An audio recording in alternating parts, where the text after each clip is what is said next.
You know I ain't no angel. I've been around the block. I actually forgot more than you know in my life.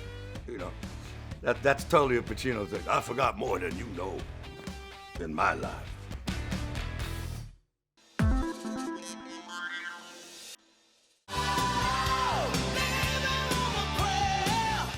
In the 80s, Richie Sambora became a rock and roll legend as the lead guitarist for Bon Jovi. In the 90s, he married actress Heather Locklear and became a father when their daughter Eva was born. But by 2013, Richie and Heather had been divorced for 6 years. That August, after 12 albums and countless hits, the Hall of Fame guitarist shocked his fans by suddenly quitting Bon Jovi. It was a tough decision, man. You know, I had to leave that band, and then I had to leave my fans too. So it was a decision that had to be made. It wasn't a popular decision by any means, obviously, but at the end of it, there wasn't really a choice. I'm really glad I did it. So I mean, you know, it's certainly worked out for our family. Heather's doing very, very well now, and Ava's doing phenomenally. Today, the 61-year-old rock star couldn't be prouder of his relatively quiet Southern California life.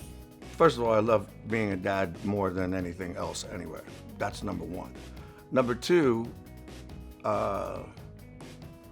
I've made my houses beautiful, and I've really taken a lot of time and a lot of care and making them mine, so everybody feels like real at home here and everybody has a good time, you know, so, and myself included. I mean, I'm proud of the way the houses have turned out because they feel good. You know what I mean? People feel at home when they come over to my place, you know, and because there's a lot of love here, you know, between, you know, obviously between the family and my daughter and myself. But Richie's fans shouldn't worry. Playing homemaker doesn't mean he's stopped playing guitar. I'm making music and writing songs and getting better, and I practice more now than I did since I was a kid, you know what I mean? So I'm still continuing I taught myself how to play, so I'm continuing how to teach myself a lot of different things. I'm writing crazily, and it's going well. I'm writing with a lot of other artists besides myself, and you know, playing piano better than I've ever played, and just I'm just taking the time to try to get better at everything. You know, I got a new record coming out and looking forward for that, and hopefully this will open up and when we can go out and play live again, because myself, like a lot of us musicians, that you know, that's what we live for, kind of, in a way. Going out there and bouncing it off the people, very, very important. It's interesting because you know that you're touching people. You know that you're making people happy, and it's right in front of your face. The 70, 80,000 people are just losing their minds with happiness, and then they're dancing together and crying, and the memories, that's you know, right, being that songwriter and writing those songs and being a part of people's lives, the soundtrack of people's lives, is a great, great pleasure. You know, it's something that I'm very, very proud of. It's something I take seriously, and then again, not seriously.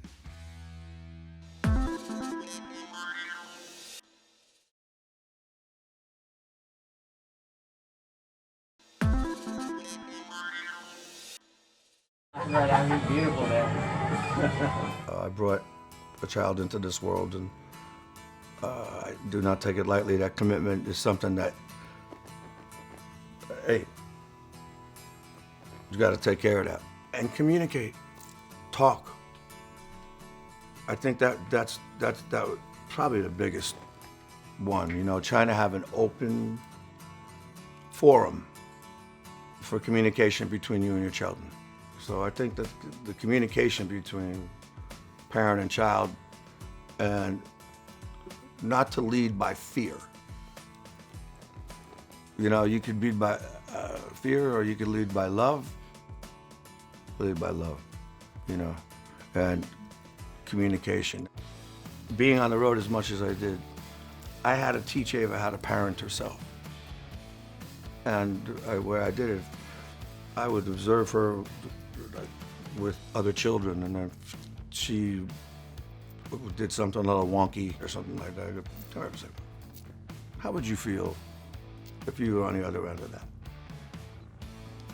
And then she would draw her own conclusions, and sometimes it would take 10 minutes for her to apologize. Sometimes it would take a day before she realized or a week. But I made her learn how to teach herself and how to observe things. I'm very, very proud of her and the way she turned out. She's turned out to be an amazing young woman with a bright future.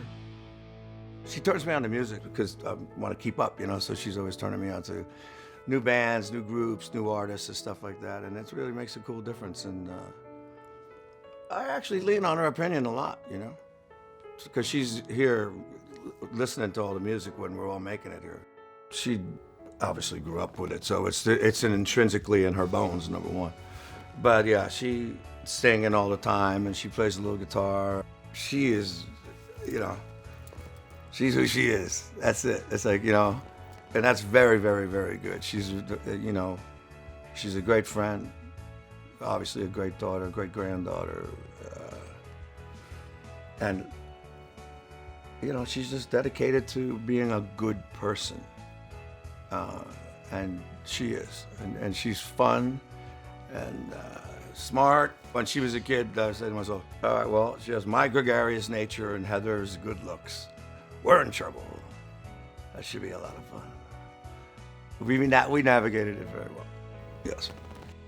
Like the rest of us, Richie has been in quarantine for most of 2020, time he happily spent together with his now 23-year-old daughter. She immersed herself into the schoolwork more than anything else these days, and she's got a boyfriend who I like, which is great, and and he's a good guy, and she's got good friends that surround her, and so it's good.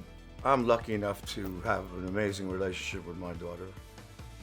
We've been through a lot of things together and stuff like that, and this is just one of those things that we're going through together. And she graduated online. She graduated on a dean's list, a psychology major at LMU, and I was a psychology major in college myself. And so I said, can I take, finals with you and study with you and stuff like that? So we actually did it at the beach house. And she aced it and got on the dean's list, so she's doing well throughout this whole thing. She's going to go into graduate school. She hasn't started yet. She just took her test, I guess it was about 3 weeks ago, and aced it. So she's going to continue on with her psychological studies and sociological studies. You lead by example, right? So my work ethic is pretty deep. And I'll work 10, 12 hours a day, like all the time. And she sees that happening and then sees me doing the work. So I think that that kind of transferred into her, because my parents transferred that to me. They were both very, very hardworking people. And my grandparents transferred that to them. So. 7 years after leaving the band, Richie would be hard-pressed to pick his favorite Bon Jovi song. But there is one he's finding more and more meaningful every day. Obviously Living on a Prayer has to be up there only because it got to so many people. It still gets to a lot of people. It's one of those ones that make people feel great every time they hear it. There's an inclusive part of it. The inclusion part. We gotta hold on to what we got. Everybody's been there, man.